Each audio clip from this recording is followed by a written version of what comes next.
Welcome to the Tech Talks Daily Podcast, where you can learn and be inspired by real-world examples of how technology is transforming businesses and reshaping industries in a language everyone can understand. Here is your host, Neil C. Hughes.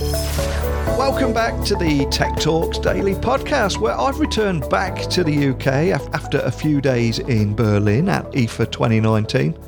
And I've got to be honest, I fell in love with the city, currywurst and German beer. For me, that was the perfect combination for a tech writer slash podcaster on the move. And I also went on a wander and found myself at Checkpoint Charlie, only to be disappointed by the sight of a McDonald's there. What's that all about?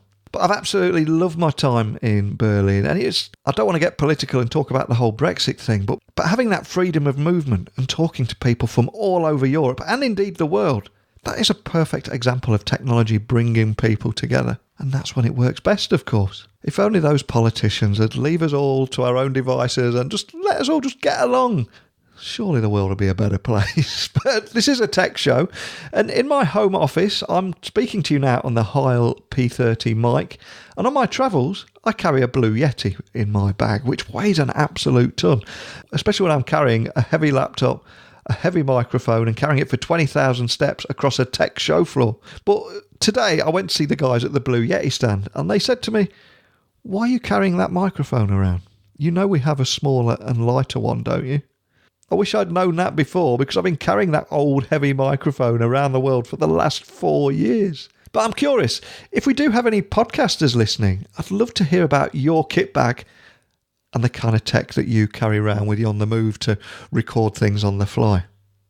So please email me directly, techblogwriter@outlook.com. Let's compare tech bags, because I'm a sucker for that stuff. But enough of my travel talks. Let's get on with today's show. So what do Mark Zuckerberg's home, the University of Notre Dame, the biggest casino in Reno, and Shopify's offices all have in common? The answer is they're all powered by Crestrons technology. But who is this 1.5 billion silent leader that's transforming how we live, work, learn and play? And they have been on the show in the past, but for those of you that don't know, Crestron was founded back in 1971, and they've come an incredible long way from its AV nerd roots, and they've evolved with technology throughout the years. And here in 2019, they're at the forefront of the cutting-edge technology that is, in a nutshell, making our lives easier. And Crestron are also partnering with companies such as Apple and Amazon to connect all facets of our lives. For example, in a Crestron-powered meeting room in businesses all over the world, you can actually walk in a meeting room and say, "Alexa, start my meeting." And you will automatically be dialed into a conference line with your presentation displayed on the screen ready to go. But meeting rooms aren't the only thing that they're doing, because they also have something called Circadian lighting, which is helping improve productivity and sleep schedules. And its smart home technology is customizable and easy to use. And they're making smart hospital rooms that are improving patient and physician experiences.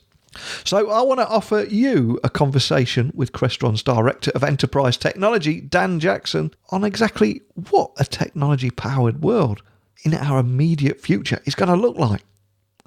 So today, I want to beam your ears all the way to New York so you can eavesdrop on that conversation to find out more.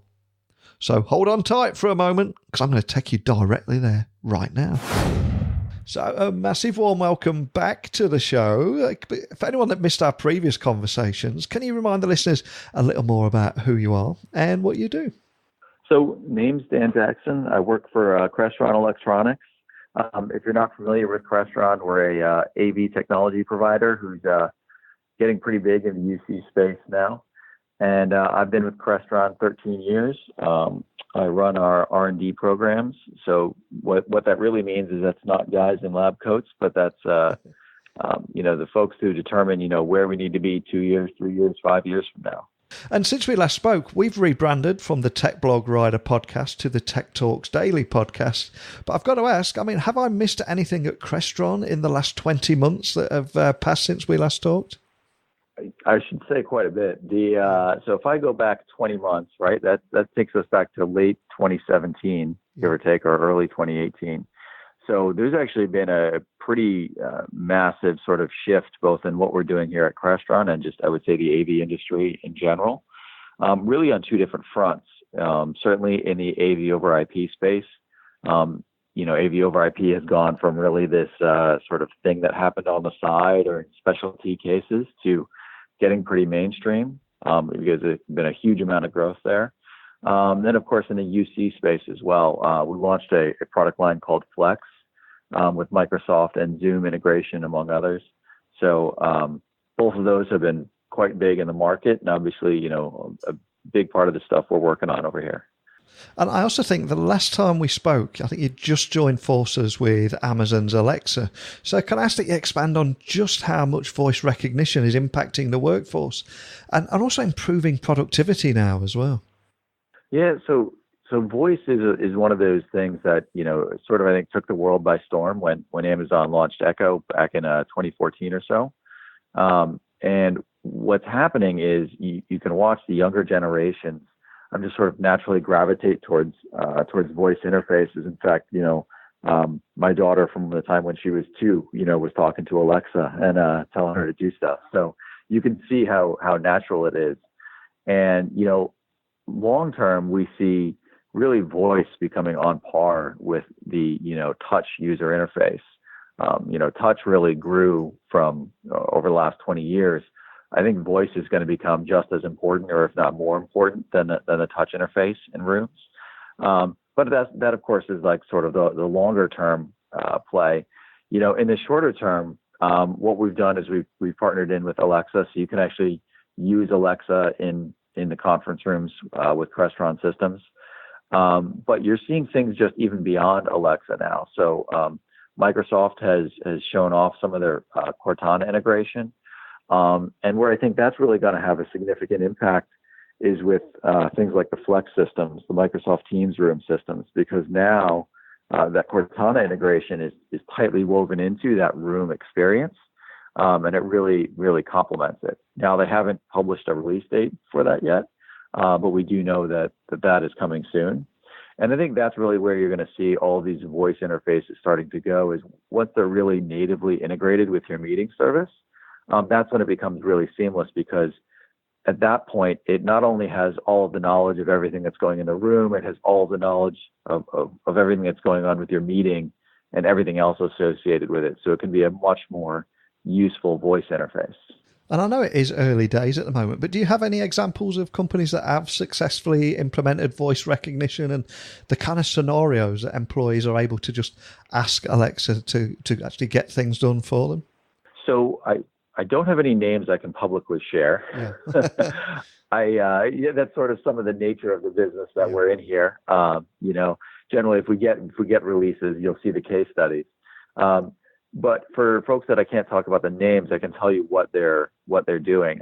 We have some customers that are using Alexa in their conference rooms, sort of in a proof of concept rollout stage, where they're being able to dial calls and start their sort of, hey, Alexa, start my meeting sort of thing. We also have some other customers that are actually building their own voice engines. So, if you're a big enterprise out there, you don't necessarily want to take an off-the-shelf Alexa or whatever it may be, hey, Google sort of integration.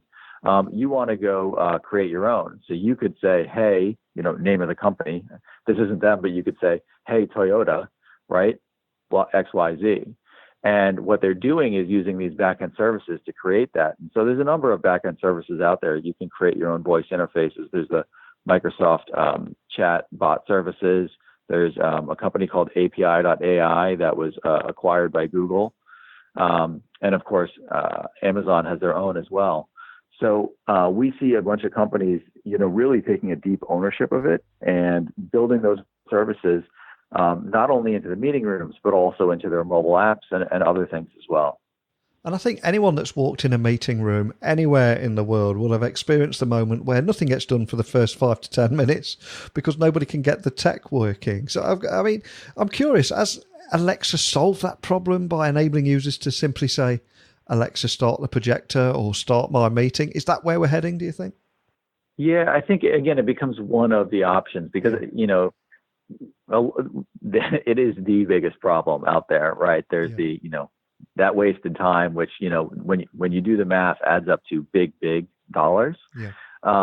But it's not just voice. It is voice, and that's one way to do it. A lot of the services like Microsoft Team Rooms or Zoom Rooms that run on our Flex systems, you go up to the interface, it's a one button push, just the same way it would be with Alexa, start your meeting. Yeah. So it gives you that one touch dial. But there's other more seamless things that they're actually starting to enable that are that have been really nice. One of the things they've just released in Microsoft Teams Rooms is the ability to be on a call on your phone or your laptop, walk into that meeting room, and then it will recognize that you're in a Microsoft Teams room, and you can click one, give you a little pop-up, you click one button, and it's a seamless transition of the call from your laptop or phone over to the meeting room. So depending on, the exact scenario, there's a couple of different ways to do it. And I think what you're seeing is a lot of these UC companies building out all of these different options so that you get that seamless coverage. Another reason I was really excited to get you back on the show today is I read that you're not just focusing on meeting rooms at Crestron and also making smart hospital rooms that provide patient and physician actual digital experiences. Can you expand on that work too? Because it's something that I think a lot of people won't associate with you guys, but it's incredibly important. Yeah. So we actually, we're part of a lot of these solutions in different hospitals where they're trying to move away from pencil and paper. Honestly, probably the biggest reason is just the room for error in some of those scenarios, right? Everything in hospitals is driven by minimizing or by improving patient outcomes. And one of the biggest ways you can do that is by minimizing errors. And so instead of having all the patient information on a sheet outside of the patient's room, which could be out of date, which could be wrong, it's now done on one of our touch screens, which pulls it actually out of the patient system. So on the screen outside the room, when the doctor or the nurse walks in, they see exactly who the patient is. They can see all the relevant information about them. And it guarantees that it's sort of, the exact right information at the right time. We're also part of other systems within these hospitals where they'll actually do sort of remote patient visits, where they have cameras that can actually look at the patients with very good microphones. They can tell if they're breathing. And the nurses from further away can ask them questions or can just monitor them briefly without having to interrupt a patient who's maybe trying to get some sleep. And am I also correct in saying that Crestron's Circadian lighting is also helping improve productivity and sleep schedules? And can you expand and tell me a little bit more about that and exactly how it works? Because that sounds incredibly exciting too. Yeah, it's actually one of the really the hottest thing, probably the hottest thing in lighting nowadays. Now that we've moved over to LEDs, right, we've reaped this enormous benefit in energy savings, probably about 85 to 90% compared to incandescent bulbs. So once you've reaped those energy savings, you start to say, well, what's next? And really it's about wellness, right? It's about improving the quality of people's experience within these buildings. And so, sort of the first step that happened was these LEDs, would be tuned to a certain color temperature.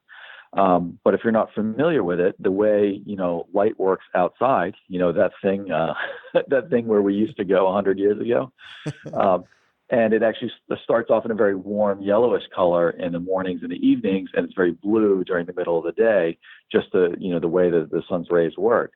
And so your body is sort of expecting that, and there's a lot of science around, the body has this thing called the circadian rhythm, which tunes your body to be ready to wake up or ready to sleep. Based on those different colors. And so if you take a LED and you change it from yellow, it will feel like the morning or the evening, and you change it to more of a blue color, a cooler color, it will feel like midday. And in fact, some of the newer planes do this as well. The Boeing 787, among a couple others, will actually do some of this on their internal lighting. What Crestron's lighting will allow you to do is actually tune those colors to be in tune with that circadian rhythm. So you could do that in a hospital, for instance. They've shown that patients have better outcomes if they have the right simulated lighting or near a window. So if you can't give every patient room a window, which, let's be honest, the reality of hospitals is they can't just rebuild them from scratch. So the second best thing to a window room is to be able to simulate it as best you can, but also inside homes.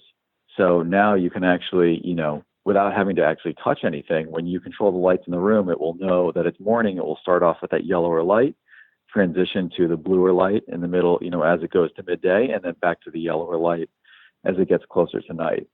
And that does really improve health outcomes because it tunes your body to be ready to wake up and to be ready to sleep at the right time. So I've got to ask, who is your target market there? Because it seems incredibly wide and varied across multiple industries. That's actually a very good question. We are a pretty varied company. We go into residential, we go into, corporate, we go into education, we go into hospitals, we go into hospitality. It is pretty wide and varied. And so I would say we build technology for smart buildings in whatever form you may see, right? So in smart buildings in an office consists of more things tuned to like unified communications and wayfinding and presentation. Whereas you go to a home, a smart building means more smart lighting. It means more, smart thermostat control, lock control, audio distribution, so you can get your music through all of your different rooms. So really, we're in the smart building business in whatever form that means. And what I love about Crestron is you have an incredible backstory too, because I believe you were founded in 1971 and come such a long way from that AV nerd roots that you began with. So I've got to ask, what are the biggest changes that you've seen over the years in that time? So it's funny that you mentioned that the date, because yes, it's been a long time, and in fact, some of the founder and some of the people who are around in the early days like to talk about how when they started it was all slide projector controls, as ancient as that may seem now. That does predate me. I just want to lay that out there. So when I started here, it was you were very focused on control and touch screens and video distribution, but video at that time was still analog. We had yet to make that digital transition. I think there's two major shifts that are happening right now. One of which is this shift to everything on the network, which really creates incredible new paradigms for people, because now if I can run AV over IP, I don't need to pull dedicated specialty wiring in order to set up a scenario for what I'm trying to build. And I think a lot of our AV industry really sort of constrained in their mind the types of scenarios they were trying to build based on the fact that you had to put a matrix switch in the middle of the system to actually get things to work. And now that it's become this distributed, sort of ubiquitous system, we haven't really caught up with some of the cool things that we can do with AV. And I think that's going to be very exciting over the next few years to see the sort of wildly different systems that people can actually put together and build. And the other real big shift is the partnerships that we've really dove into. If you look at a Crestron touchscreen, up until 3 or 4 years ago, the only thing you could run on a Crestron touchscreen is Crestron stuff you wrote in Crestron's language. And what we've done instead is augmented that with partner programs. So when you go into unified communications, we've partnered with Microsoft and Zoom, and you're going to see a few others come out over the next year. You go into the touchscreens that go outside the room in a conference room. Not only can you run Crestron stuff, but we've partnered with companies like Team and EMS and Robin. You can tie into Microsoft and Google. So we've broken out of this sort of closed ecosystem to a very open ecosystem where you can run the business applications you need to run, but on a dedicated enterprise-grade piece of hardware. And so that's a really big shift, because again, now all of a sudden the things that you can build and the things that you can do are very, very different from what you could do, even 3 or 4 years ago. And I'm glad that you mentioned there everything on the network and the kind of differences that's making to the world, because I've just returned from IFA in Berlin, and the big theme there is all about connected living too. So what do you think a technology-powered world of the future will look like? And maybe could I ask you to gaze into your crystal ball and make a few bold predictions? Yeah, it is my job. Yeah. So, if you look at the rooms that we built, sort of as the AV industry, 10 years ago, the rooms were probably $50,000 to $100,000 to the end customer. And if you built 10 or 20 at a time, that was a big project. And so we kind of lived in this very, very specialty space. And because of this dramatic cost reduction of video systems and conference systems, all of a sudden, your average project nowadays is, $5,000 to $10,000 per room, completely installed with labor and everything. And now you're doing 100 or 500 rooms at a time. And honestly, there are customers who are even diving a lot lower than that in their per room costs. So you're seeing this incredible democratization of the technology, where we used to only give these premium experiences to the very, very, top executives in a company. Think of the telepresence type systems where, it feels like you're in the other room. It was a great experience, but it was only talk, between those specific types of systems. And it was so expensive, only the top level executives could afford it. We're going to deliver that level of experience of where it literally feels like you're in the same room to every conference room, every meeting space. You're going to be able to take these calls from absolutely anywhere and get a really good experience. So the level of communication that you're going to be able to do in just your average space will improve dramatically over the next few years, which is great, honestly, because, when you're only solving for the very top fraction of a percentage, you can only have so much impact. Whereas now you'll be able to hit a huge section of that pyramid and have a much bigger impact. So in the commercial space, I think you'll see a lot of stuff happen there. In the home space, I think you're going to see a lot of smart building things happening. You pointed out circadian rhythm monitoring. I think you'll see a lot more happen with shades integration as well. And it's where it's really of a holistic environmental solution where it just feels great and feels comfortable any time of the day. And you don't even have to press a button. You can just walk into a space and it knows you're there and it reacts to you. So in a corporate space, it dials your call. In a home space, it adjusts to your personal settings. Really, it's that reactive home, right? Where you should only have to go and touch that user interface or use that voice interface if you're deviating from the norm, right? Otherwise, artificial intelligence will kind of predict and take a pretty good guess at what you actually want to do. So it kind of becomes like, the autopilot stuff in Teslas, where, it just does what you want it to do normally. And if you want to do something special, you can, but otherwise you just sort of walk in and go. And I'm curious, as someone right in the heart of this space, are you especially because we now have a scattering of employees across remote workers and people that are in the actual building, and the traditional meeting room of a meeting room with 12 chairs around a table, are you seeing less of a need for that now and more of a impromptu meetings and collaboration in like huddle rooms? Are you seeing a rise in those kind of spaces as well, with extra technology being needed for those impromptu conversations?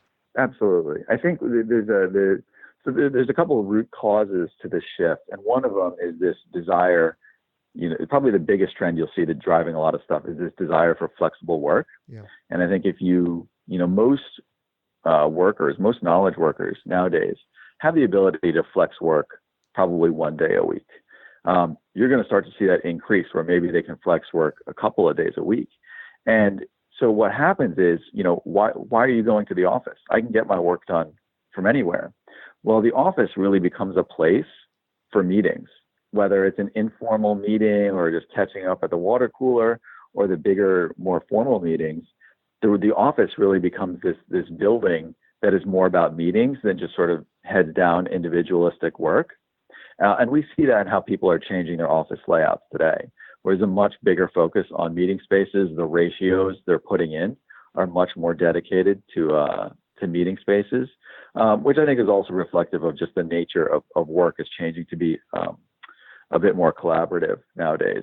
And to your point, yes, the average size of the meeting rooms is certainly going down, right? I don't necessarily need, a 12-person meeting space. Maybe it's a 4-person meeting space. And that's really being driven by two things. One, I can put video in all of my spaces. So if I needed video, I didn't have to go to the 12-person room anymore. I can just use the 4-person room, which also has video. and your teams are distributed. You look at any, Fortune 500 company, they're global, right? You may have a marketing team that's distributed between 3 or 4 different locations. So even if you had a 10-person meeting, they're not all in one space anymore. And so all of those things are really sort of pushing down the average size of the meeting rooms, but growing significantly the quantity of meeting rooms and the overall footprint of them. And so when you look at that office of the future, I really do believe it's sort of just this gathering place. It's almost like the student union of a college, where this is where you gather, this is where you study and you do work and you meet friends and or your colleagues, but you don't have to be there. You can do your work from anywhere. Fascinating, it really is. And I'm quite conscious that we've covered so many topics today, and everything from lighting technology to voice technology, and we've covered so much ground. So for people that want to find out more information about the kind of work that you're doing, and it is incredibly varied, what is the best way of doing that, best way of finding you online, and also contacting a member of your team if there are any businesses wanting to find out more information? So if you want to find out more, I would say go to Crestron.com. You can see all of the different things we're doing there, from the Flex systems to the scheduling systems to the AV over IP systems. You can reach out to us there, or you can reach out to me. My name is Dan Jackson, djackson@Crestron.com. But of course, we also have all the relevant contact information for Crestron reps across the world on our website. Like I said, we covered a lot of ground there. One of the things that really stands out for me, where you said the office is becoming more of a place for meeting spaces rather than just heads down working. And that's so true. And I think everyone all over the world that are going to be listening to this will be noticing that shift in their workplace too. But more than anything, Dan, it's a pleasure to have you back on the show. We won't leave it 18 months till we have a catch up again. But a big thank you for joining me today. Cheers. Great to talk to you again. So the big question I've got to ask to every business leader listening is, how modern is your workplace? Because the one thing that I've learned over the last few days, especially wandering those show floors, is experiences and expectations are being transformed at an incredible rate. And going into an office should not feel like stepping back in time to 2009. And if it does, if you do feel like you're having that experience when you enter your office compared to your home, it won't be long until many talented employees will move on to an organisation that embraces rather than fears technological change. And a great example of this, of course, is that traditional meeting room with 12 chairs around it that's booked up for 3 or 4 weeks in advance. Because now that many people are working in large open offices, there's an increasing need for smaller huddle rooms that are always available. A flexible space where a couple of employees can quickly collaborate and invite their remote working colleagues into the conversation too. Getting a room and a day where everyone is in the office is, let's face it, incredibly challenging. And that's why video chat and technology is transforming meeting rooms. So man, when I was listening to Dan there, I was getting flashbacks of entering the old-fashioned corporate meeting rooms. You know, where you walk in and the tech just doesn't work. No one can get the AV system working. No one can get the connection between their laptop and the screen working, or the projector. So listening to Dan, I felt incredibly inspired by how Crestron are changing all that and also transforming meeting rooms with voice technology. And a Crestron-powered meeting room where you could just literally enter a room and say, "Alexa, start my meeting," and then automatically be dialed into a conference line with your presentation displayed on the screen. What happens when that becomes your standard expectation? If you were to get a new job and find yourself in a room struggling with all those endless cables and getting the connections working, you're quickly going to get fed up and want to return to a company that can provide seamless technological experiences that just help you be more productive. And most importantly of all, remove all the friction points. But it's also worth highlighting in this closure that meeting rooms aren't all that Crestron are doing, and their circadian lighting is also helping improving productivity and sleep schedules. But I also love how they're making smart hospital rooms and improving patient and physician experiences. It's great work, and I love how they're using technology to bring people closer together and remove those traditional friction points. But that's me on my soapbox, isn't it? What about you? What are your thoughts? What are your takeaways from listening to this podcast today? As always, anybody listening to this podcast anywhere in the world, and I know you're listening in 165 countries, You can email me directly at techblogwriter@outlook.com. You can tweet me at Neil C. Hughes, LinkedIn, Instagram. You can find me nice and easily. Just pop by my website, techblogwriter.co.uk. But that's it for another episode. So all that's left for me to say, of course, is a genuine warm thank you from me for listening to this podcast. I know your time is precious. I always joke it's the new currency. So the fact that you tune in every day means the world to me. So thanks for listening. And until next time, don't be a stranger. Thank you for listening to the Tech Talks Daily Podcast with Neil C. Hughes. Remember, technology works best when it brings people together.